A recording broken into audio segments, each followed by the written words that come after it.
শ্ৰীমন্ত শংকৰদেৱ সংঘৰ উদ্যোগত কলিয়াবৰ জিলা শাখাৰ ব্যৱস্থাপনাত কেন্দ্ৰীয়ভাৱে মহাপুৰুষ শ্ৰী শ্ৰী মাধৱদেৱৰ 537 সংখ্যক জন্ম মহোৎসৱ শ্ৰীমন্ত শংকৰদেৱ সংঘৰ উদ্যোগত আৰু কলিয়াবৰ জিলা শাখাৰ ব্যৱস্থাপনাত কেন্দ্ৰীয়ভাৱে অনুষ্ঠিত হয় মহাপুৰুষ শ্ৰী শ্ৰী মাধৱদেৱৰ 537 সংখ্যক জন্ম মহোৎসৱ অনুষ্ঠান।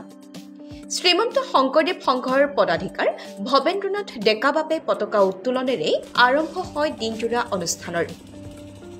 কলিয়াবৰ জিলা সংস্কৃতি শাখাৰ জৰিয়তে খোল প্ৰসংগ নাম প্ৰসংগ অনুষ্ঠান সমাপ্তিৰ পিছতেই পদাধিকাৰ বাপৰ সঞ্চালনাত আৰম্ভ হয় মুকলি ধৰ্মালোচনী সভা।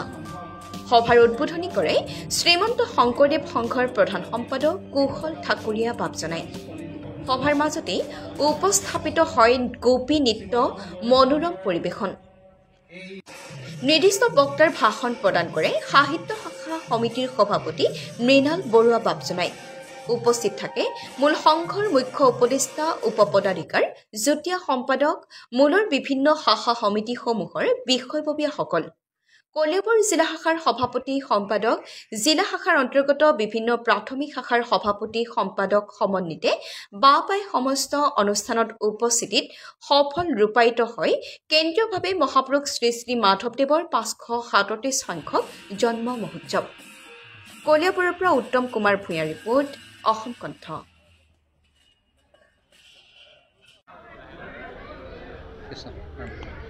কৃষ্ণ শংকৰ গুৰু হৰি ৰাম। আজি আমি শ্ৰীমন্ত শংকৰদেৱ সংঘৰ কলিয়াবৰ জিলা শাখাৰ এই বৰনামঘৰ প্ৰাংগণত আছোঁ।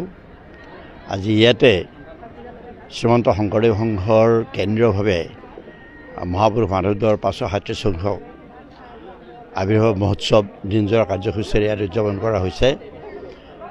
আজি প্ৰাতঃ প্ৰসংগৰ পৰা আৰম্ভ কৰি পৰিৱেশ নিকাকৰণ, তাৰপিছত আমাৰ ধৰ্মধ্বজা ইয়াত উত্তোলন কৰা হৈছে।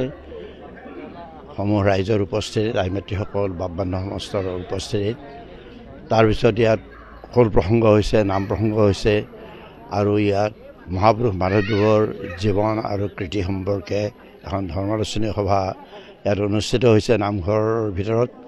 গতিকে এইখন অনুষ্ঠান ইমান সুন্দৰকৈ আমাৰ জিলা শাখাই শ্ৰীমন্ত শংকৰদেৱ সংঘৰ মৰ্যাদা অটুট ৰাখি আৰু জিলা শাখাৰ মৰ্যাদা অটুট ৰাখি আৰু মহাপুৰুষ মাধৱদেৱৰ যিটো জীৱন আৰু কৃতি সম্পৰ্কে শ্ৰদ্ধাঞ্জলি ইয়াত জ্ঞাপন কৰা হৈছে।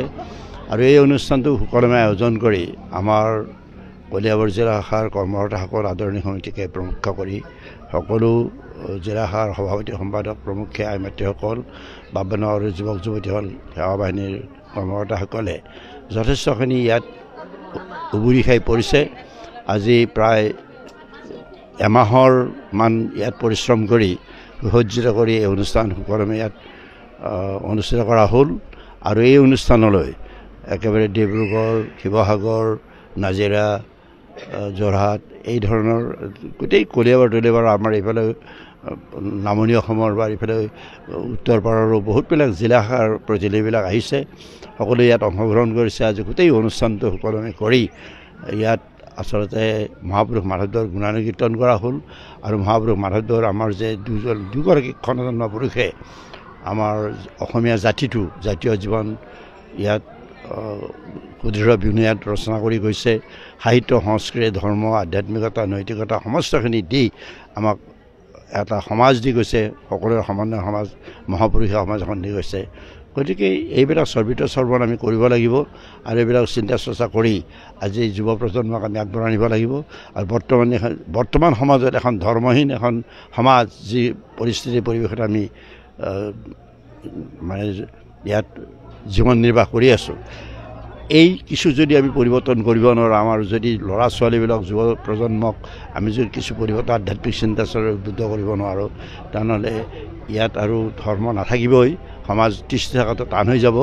আজি ভোগবাদী সমাজ ব্যৱস্থাই আমাক সকলোকে গ্ৰাস কৰিছে। গতিকে তাৰ মাজৰে শ্ৰীমন্ত শংকৰদেৱ সংঘই মহাপুৰুষ গুৰু শ্ৰীমন্ত শংকৰদেৱ আৰু মহাপুৰুষ মাধৱদেৱৰ আদৰ্শ ৰাখি আমি এখন সমাজ নিৰ্মাণ কৰিমেই।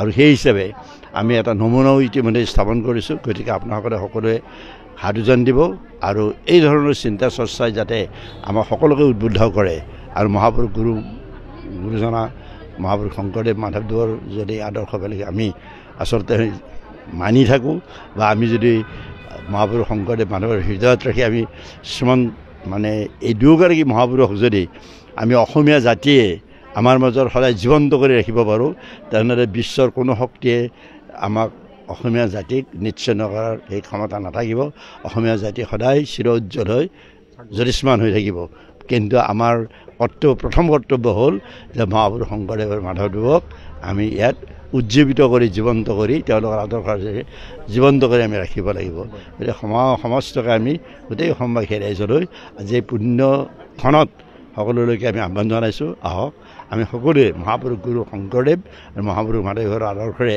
এখন সন্মিলিত অসম আৰু গৌৰৱ উজ্জ্বল অসম সংস্কৃতিবান অসম আৰু প্ৰগতিশীল অসম আমি সকলোৱে একেলগে আমি গঢ় দিওঁ কৃষ্ণ শংকৰ গুৰু হৰি ৰাম